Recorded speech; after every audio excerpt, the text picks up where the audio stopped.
ভরা ভাত নিয়ে চলে আসলাম। ও সরি, আজকে প্লেট ভরা ভাত না, আজকে হচ্ছে প্লেট ভরা পোলাও। দেখেন কি অবস্থা, পোলাও পোলাও বলতে বলতে পোলাওর নামই ভুলে গেছি।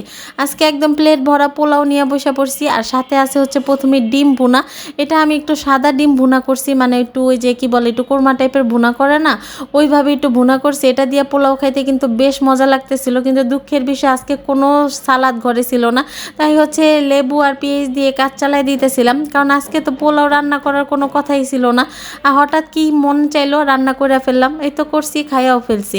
ডিম দিয়ে খাওয়ার পর নিয়ে নিছি হচ্ছে লেয়ার মুরগি। আর মুরগিটা বাইরে পাই এতক্ষণ রান্না করার পরও ভালোই শক্ত রয়ে গেছে মুরগিটা, মানে এক নাম্বার বুড়া মুরগি আসছিল। বুড়া মুরগি সহজে মানে নরম হইতে চায় না।